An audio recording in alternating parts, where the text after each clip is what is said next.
नमस्कार मित्रों, मैं राम मोहन उपाध्याय अपने YouTube चैनल वेदिका उपाध्याय में आपका हार्दिक स्वागत करता हूं। मित्रों, आज के इस वीडियो में हम लोग भारतीय संस्कृत की विशेषता पार्ट 5 के संबंध में चर्चा करेंगे। यह एक महत्वपूर्ण टॉपिक है और आगामी असिस्टेंट प्रोफेसर परीक्षा के लिए काफ़ी महत्वपूर्ण है। हमारा पहला प्रश्न है, किस पुरातात्विक स्थल पर एस्चुलियन उपकरणों के साथ पशुओं के पैरों के निशान के प्रमाण मिले हैं? विकल्प पे हमारा सही आंसर है अतिरमपक्कम से जो है एस्ट्रेलियन उपकरणों के साथ ही साथ पशुओं के पैरों के निशान के प्रमाण भी प्राप्त हुए हैं।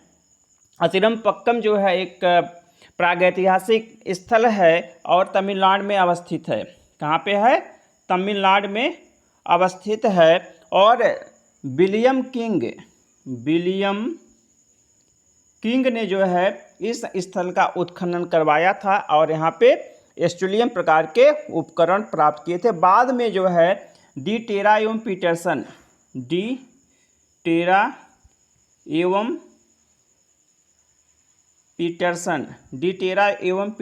ने जो है यल कैम्ब्रिज अभियान के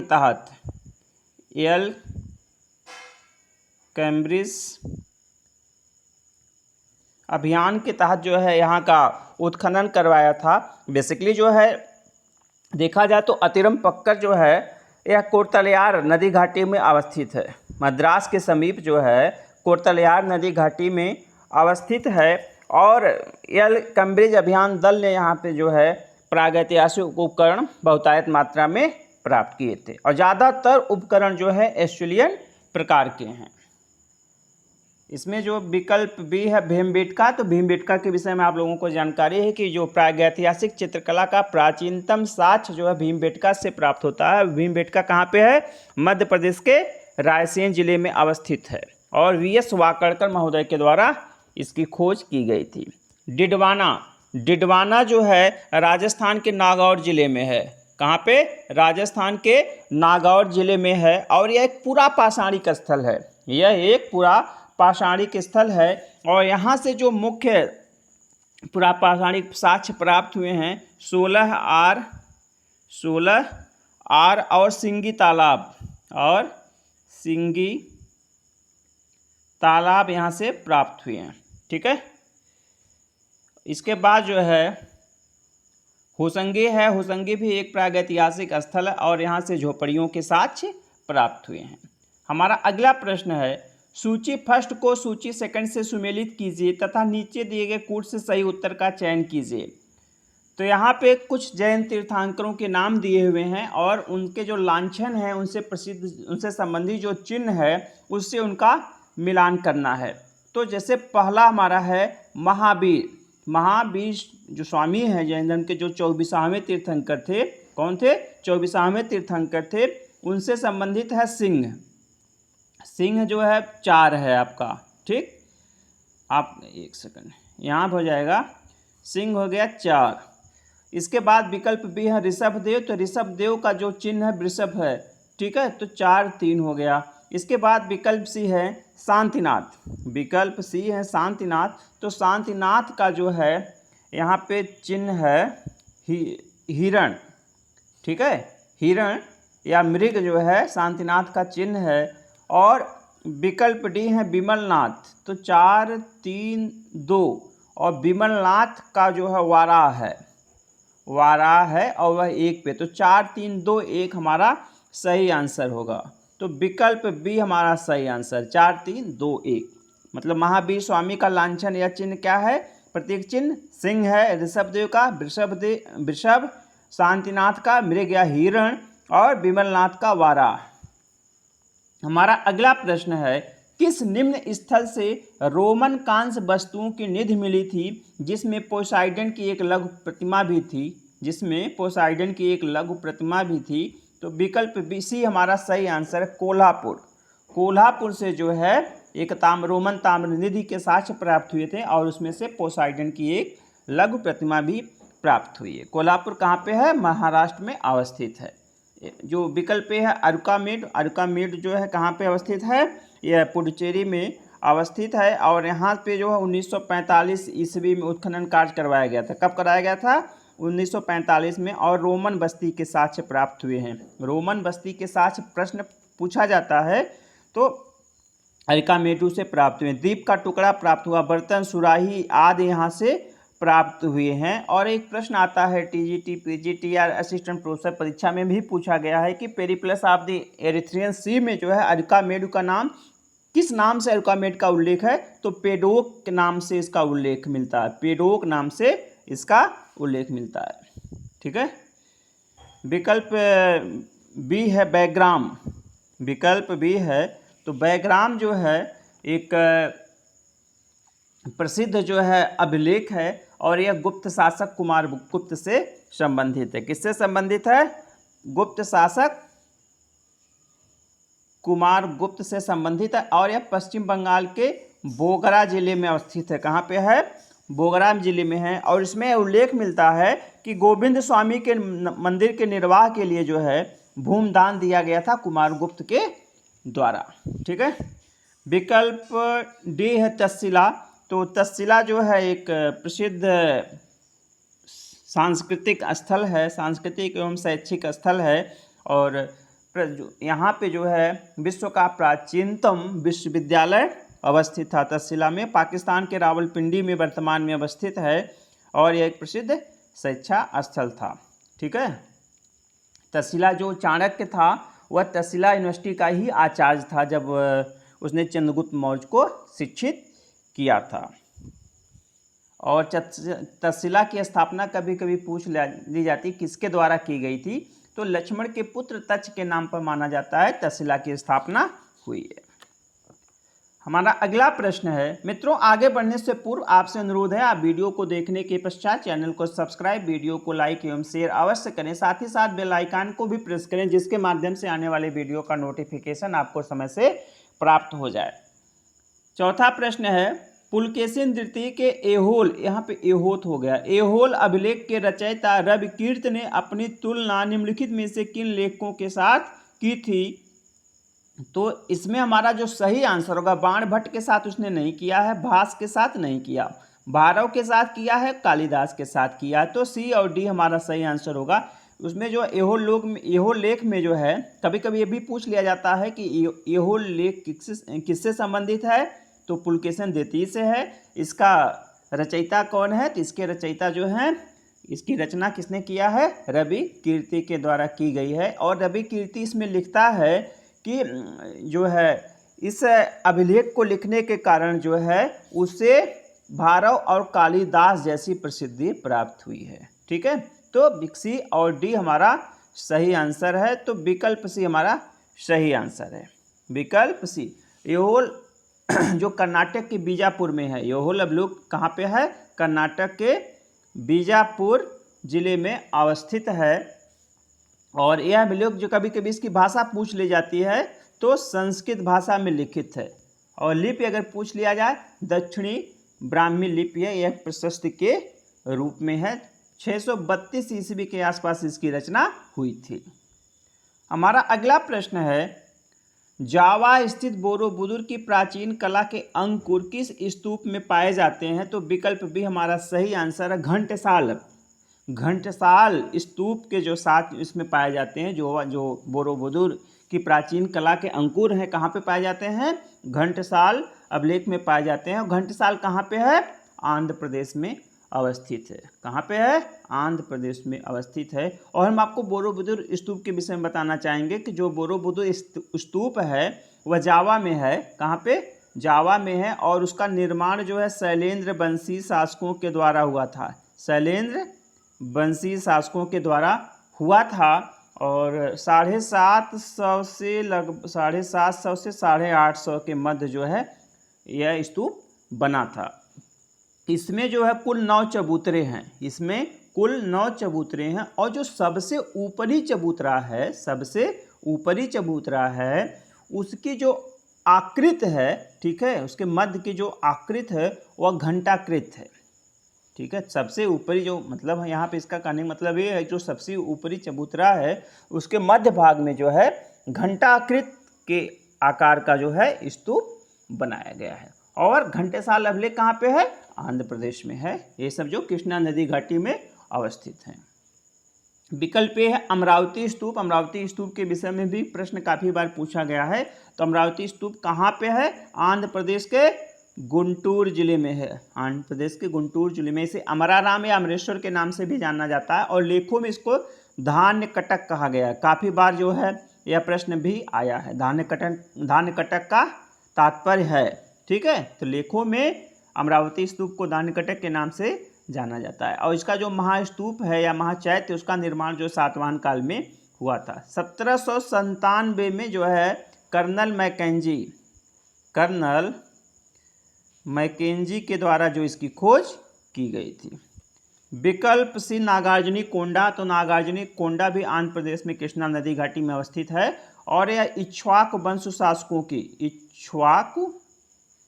वंशी शासकों की राजधानी थी, ठीक है। और इसका प्राचीन नाम भी कभी कभी पूछ दिया जाता है। तो विजयपुरी, इसका प्राचीन नाम क्या था? नागार्जुनी कोंडा का विजयपुरी था, ठीक है। इसका निर्माण जो है यहाँ पे जो स्तूप है उसका निर्माण इक्ष्वाक वंशी राजाओं के द्वारा ही किया गया था और इसकी खोज जो है 1926 में लॉन्गहर्स्ट के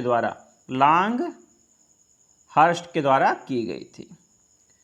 विकल्प डी है नालंदा। तो नालंदा वर्तमान में जो है बिहार के पटना के बड़गांव के समीप अवस्थित है और यहाँ पे जो है एक स्तूप का निर्माण जो है गुप्त शासक कुमार गुप्त के द्वारा एक स्तूप या विहार का निर्माण करवाया गया था। कभी और पूछा जाता है किस धर्म से संबंधित है, तो यह बौद्ध धर्म के महायान शाखा से संबंधित है। महायान शाखा से संबंधित है। कभी कभी पूछ लिया जाता है धर्मगंज क्या है, तो ठीक है, या नालंदा में धर्मगंज से क्या तात्पर्य है।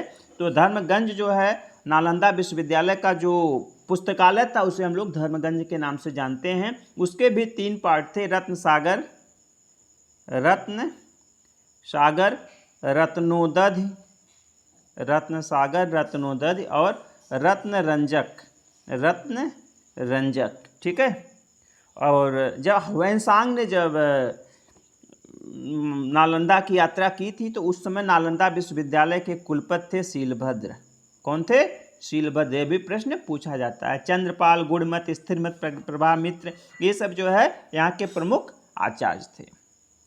हमारा अगला प्रश्न है, उस बादशाह का नाम बताइए जिसने पुरानी सरायों तथा पुलों की मरम्मत के साथ साथ खस्ता हाल मस्जिदों को जीर्णोद्धार तथा साज सज्जा का आदेश दिया था। बाद में इस कार्य को सुल्तान के निजी निधि सरकारे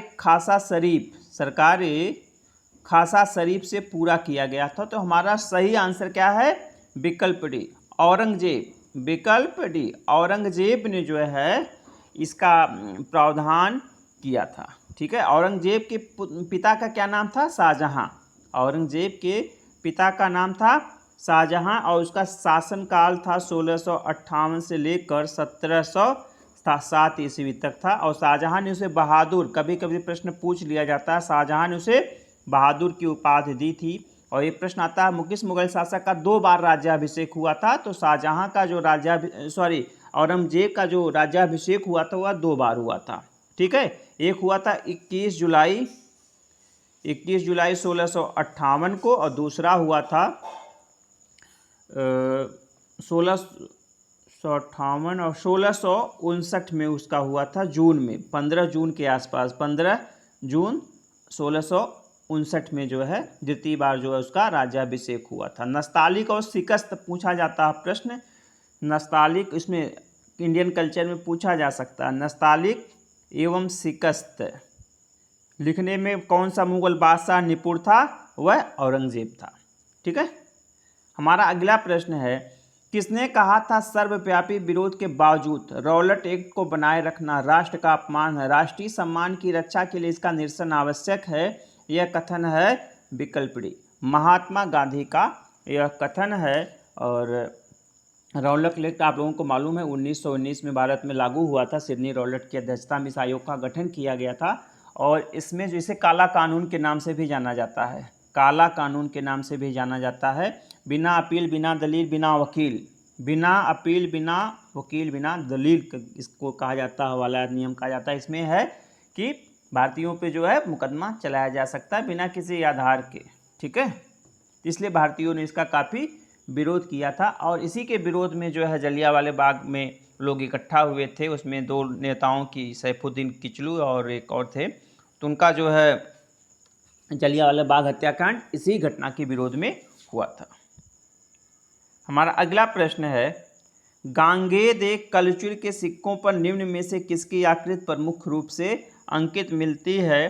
तो विकल्प ए लक्ष्मी की आकृति, जो गांगेय कल्चर शासक गांगेय था उसके सिक्कों पर लक्ष्मी की आकृति प्राप्त होती है। जो कल्चर शासक थे वह मध्य प्रदेश के त्रिपुरी में शासन करते थे। डाहल क्षेत्र से बोला जाता था, डाहल क्षेत्र बोला जाता था, और इसके संस्थापक कोक्कल थे। इसके संस्थापक कौन थे? कोक्कल थे। और जो गांगेय था, तो गांगेय को विक्रमादित्य की उपाधि प्राप्त हुई थी। विक्रमादित्य की उपाधि प्राप्त हुई थी। 1019 से लेकर 1041 तक उसका शासन था, और संपूर्ण कल्चर वंश में जो है सिक्के परिवर्तित करने वाला वह पहला एवं अंतिम शासक था। संपूर्ण कल्चर वंश में सिक्के परिवर्तित करने वाला पहला एवं अंतिम शासक था। शैव धर्म का अनुयायी था, और उसने जो है लक्ष्मी प्रकार के सिक्के का प्रचलन किया था। हमारा अगला प्रश्न है, पाशुपत संप्रदाय के संस्थापक कौन थे? तो विकल्प डी हमारा सही आंसर है, लकुलिश। पाशुपत संप्रदाय जो है शैव धर्म का प्राचीनतम संप्रदाय है, और इसके संस्थापक थे लकुलिश। इसका उल्लेख जो है कि वायु पुराण, इसका उल्लेख वायु पुराण और लिंग पुराण में उल्लेख मिलता है कि पाशुपत संप्रदाय के संस्थापक कौन थे? लकुलिश थे। ठीक है, प्राचीनतम शैव संप्रदाय है, और इसका कुछ विवरण जो है मध्वाचार्य की पुस्तक सर्वदर्शन संग्रह में भी प्राप्त होता है। सर्वदर्शन संग्रह में पाशुपत संप्रदाय का उल्लेख प्राप्त होता है। किसकी पुस्तक है? मध्वाचार्य की।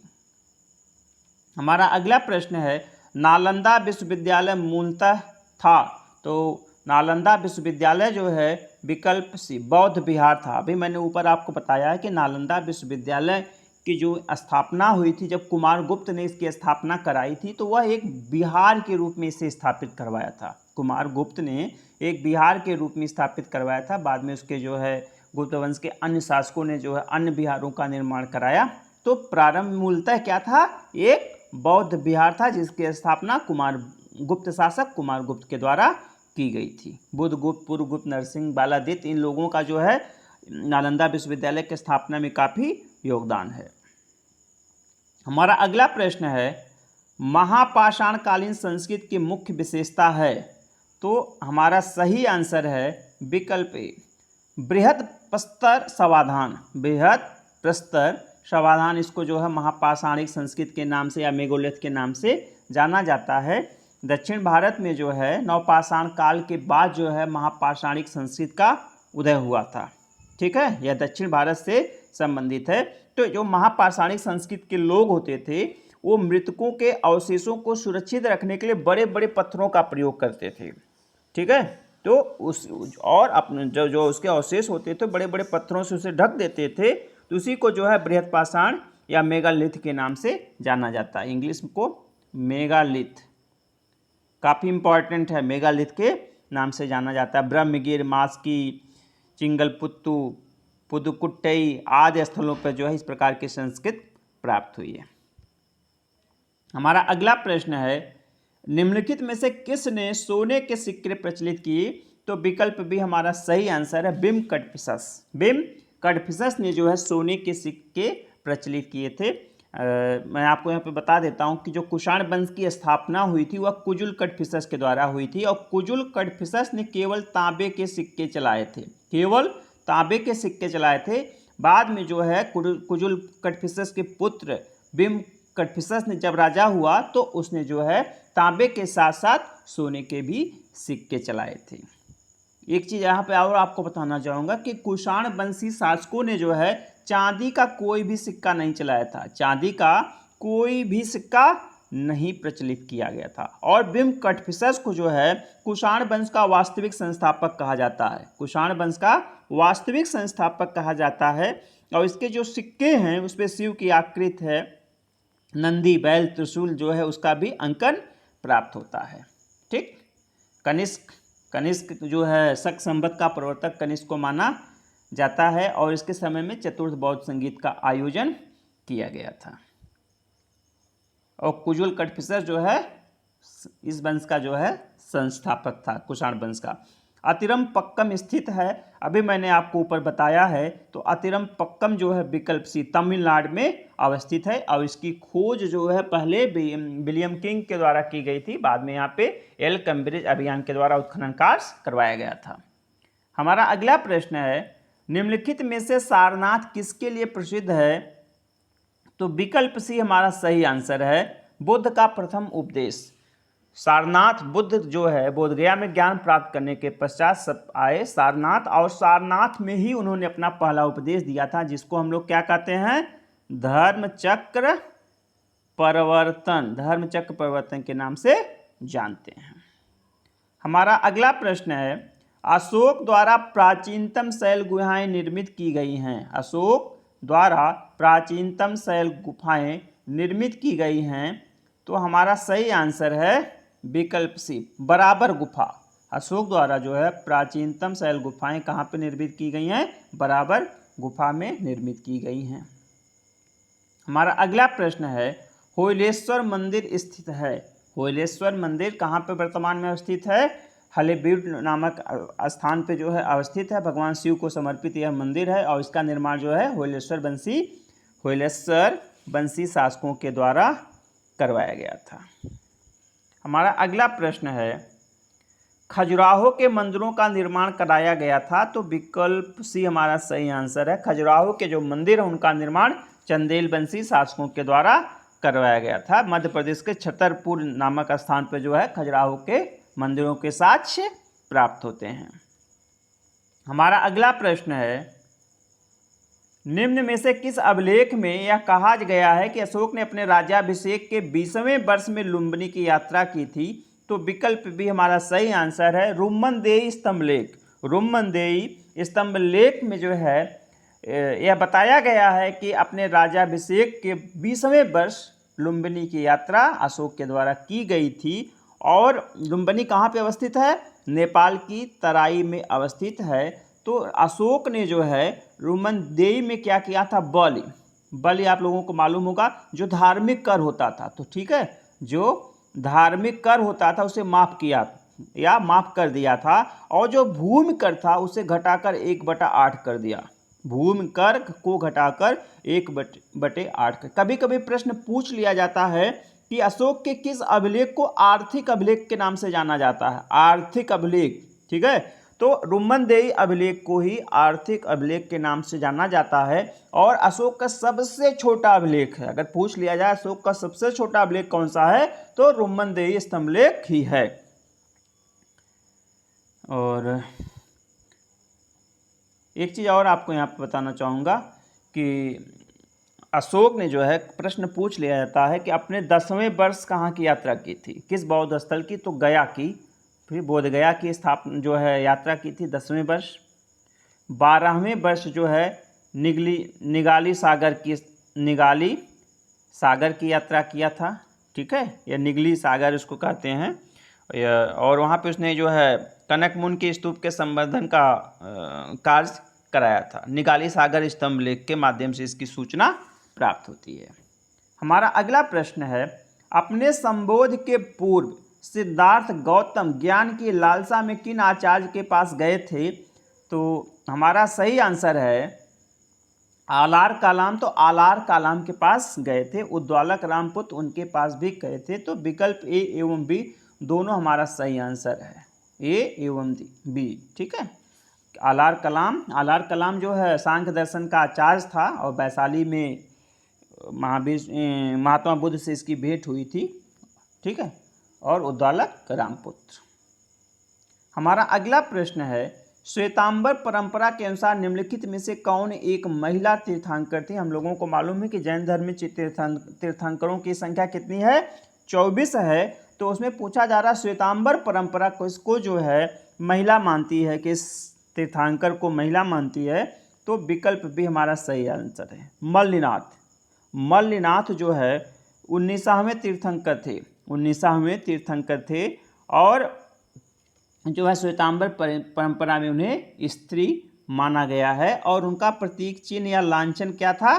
कलश था। हमारा अगला प्रश्न है, निम्नलिखित में से किस काल में हरिहर की अवधारणा पर विचार किया गया? तो भगवान विष्णु और भगवान शिव को संयुक्त रूप से जो है हरिहर कहा जाता है और यह गुप्त काल की विशेषता है। गुप्त काल में जो है हरिहर का कॉन्सेप्ट आया था। हमारा अगला प्रश्न है, गुजरात में जल संसाधन प्रबंधन के लिए निम्न में से किसने सर्वप्रथम पहल की? तो हमारा सही आंसर है विकल्प चंद्रगुप्त मौर्य ने गुजरात में जल संसाधन प्रबंधन पर सबसे पहले पहल की, क्योंकि चंद्रगुप्त मौर्य का जो गवर्नर था पुष्यगुप्त वैश्य, यह सौराष्ट्र का गवर्नर था और इसी ने जो है चंद्रगुप्त मौर्य के शासनकाल में यहाँ पे सुदर्शन झील का निर्माण करवाया था। ठीक है, तो हमारा सही आंसर है चंद्रगुप्त मौर्य। और इसमें जो चारों नाम है अशोक, रुद्रदामन, स्कंदगुप्त, ये सभी जो है क्या नाम सुदर्शन झील से संबंधित हैं। अशोक ने इसमें से नहरें निकलवाई, रुद्रदामन और स्कंद ने जब इसका बांध टूट गया था, ठीक है, तब उसका जीर्णोद्धार करवाया था। हमारा अगला प्रश्न है, निम्नलिखित में से विज्ञानवाद के जनक कौन थे? तो हमारा सही आंसर है विकल्प डी वसुबंध को यहाँ पे माना जाएगा विज्ञानवाद का जनक। वैसे विज्ञानवाद के जनक जो है मैत्रेय योगाचार्य या विज्ञानवाद के जनक मैत्रेय नाथ को माना जाता है और वसुबंध ने जो है इस वाद को काफ़ी आगे बढ़ाया था। तो इसमें चूंकि विकल्प में मैत्रेय नाथ नहीं, इसलिए वसुबंध सही आंसर है। हमारा अगला प्रश्न है, सती प्रथा का अभिलेखी साक्ष्य मिलता है? तो सती प्रथा का अभिलेखी साक्ष्य जो है विकल्प एरण अभिलेख से प्राप्त होता है। एरण अभिलेख से प्राप्त होता है। 510 ईस्वी का अभिलेख है एरण अभिलेख, यह एक गुप्तकालीन अभिलेख है और एरण अभिलेख से ही जो है सती प्रथा का प्राचीनतम साक्ष्य अभिलेखी साक्ष्य प्राप्त होता है। एरण नगर को ही जो है समुद्रगुप्त का भोग नगर कहा जाता था, भोग नगर कहा जाता था। इसमें जो है गुप्त शासक का भानुगुप्त, ठीक है, भानुगुप्त का सेनापति था गोपराज। गोपराज की मृत्यु के पश्चात जो है उसकी पत्नी सती हो गई थी 510 ईस्वी। इसका जो है एरण अभिलेख में जो है उल्लेख प्राप्त होता है। हमारा अगला प्रश्न है, निम्न में से किस मंदिर में रामायण के दृश्य उकेरे गए हैं? तो विकल्प बी हमारा सही आंसर है देवगढ़ का जो दशावतार मंदिर है, दशावतार मंदिर है, वहाँ पर रामायण के दृश्य उकेरे गए हैं। ठीक, अगला प्रश्न है, अष्टांग हृदय ग्रंथ है किस विधा से संबंधित है, किस क्षेत्र से संबंधित है? तो हमारा सही आंसर है अष्टांग दर्शन जो है यह आयुर्वेद का ग्रंथ है, यह एक चिकित्सीय ग्रंथ है, आयुर्वेद से संबंधित है। हमारा अगला प्रश्न है, निम्न में शैव आचार्य कौन थे? तो इसमें पूछा जा रहा है कि हम आपको यहाँ पे बता दें कि दक्षिण भारत में जो शैव धर्म था उसको नायनार कहते थे। शैव धर्म के जो अनुयायी होते थे उसको नायनार कहते थे और जो वैष्णव धर्म के अनुयायी होते थे उसे आलवार के नाम से जानते थे। आलवारों की संख्या 12 है और नायनारों की संख्या 63 है। तो ये पूछ रहे हैं कौन सा नायनार संत था। ठीक है, तो इसमें जो है एक सेकंड हम आपको बता रहे हैं, इसमें सुंदर मूर्ति का नाम आएगा। इसमें सुंदर मूर्ति जो है एक शैव आचार्य थे, सुंदर मूर्ति एक शैव आचार्य थे।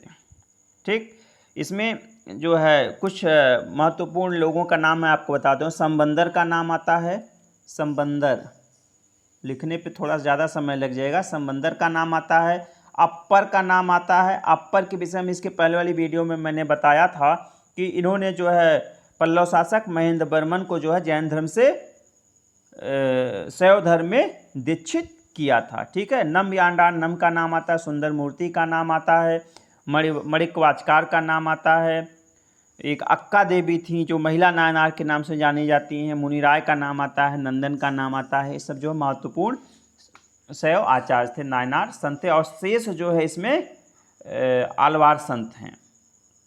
हमारा अगला प्रश्न है, राष्ट्रकूटों के समय में सालतोगी किस लिए प्रस्तुत था? तो जो राष्ट्रकूटों के समय में सालतोगी मंदिर में जो है शिक्षा व्यवस्था का संचालन होता था, तो शिक्षा से संबंधित है। हमारा अगला प्रश्न है, निम्न में से किसने अजमेर में सरस्वती मंदिर नामक एक शिक्षा संस्थान की स्थापना की थी? तो हमारा सही आंसर है विग्रहराज चतुर्थ। विकल्प सी सही आंसर है। विग्रहराज ने जो है अजमेर में सरस्वती मंदिर की स्थापना की थी और इसका उल्लेख जो है हरकेल नाटक में मिलता है। हरकेल नाटक में मिलता है। इसका रचयिता भी जो है विग्रहराज चतुर्थ को ही माना जाता है। ठीक है, हरकेल नाटक। और बाद में कुतुबुद्दीन ऐबक ने इसी सरस्वती मंदिर को गिरा कर इसके ऊपर 2.5 दिन का झोपड़ा निर्मित करवाया था। हमारा 30वां एवं अंतिम प्रश्न है, निम्न में से किस सूफी सिलसिले ने वहदत अल सुहूद के सिद्धांत का प्रचार प्रसार किया? ठीक है, तो इसमें विकल्प डी हमारा सही आंसर। नक्शबंदिया सिलसिला जो है उसने जो है वहदत उल वजूद एक सिद्धांत होता था, जैसे वहदत अल सुहूद है तो वहदत उल वजूद होता था। ठीक है, तो बेसिकली यह इस एकेश्वरवाद को वहदत उल वजूद बोलते थे और बहु ईश्वरवादी जो विचारधारा है उसको सुहूद बोलते हैं। तो शेख अहमद सरहिंदी जो है एक नक्शबंदी सूफी संत थे और उन्हीं ने जो है शेख अहमद सरहिंदी ने जो है इसका विरोध किया था। वहदत उल सुहूद वजूद के स्थान पर वहदत उल सुहूद का कॉन्सेप्ट किया था। ये जो है नक्शबंदिया सिलसिले से संबंधित थे। और वहदत उल वजूद सिद्धांत जो एकेश्वरवादी सिद्धांत है, एक थे इब्न अल अरबी करके थे, इब्न अल अरबी, उनका विचार था ये। ठीक है, एकेश्वरवाद। तो मित्रों, इस वीडियो में मैंने कुल 30 प्रश्नों पर चर्चा किया। सभी प्रश्न जो है आपकी परीक्षा के दृष्टि से काफ़ी महत्वपूर्ण है। ऐसा नहीं यह प्रश्न केवल असिस्टेंट प्रोफेसर परीक्षा के लिए महत्वपूर्ण है। यह प्रश्न जो है assistant professor ancient indri, PGT history, TGT social science सभी समेत जो है पीसीएस की परीक्षाओं के लिए भी काफ़ी महत्वपूर्ण है। आप लोग इस वीडियो को अधिक से अधिक शेयर करें। आप सभी को सुनने के लिए बहुत बहुत धन्यवाद। नमस्कार।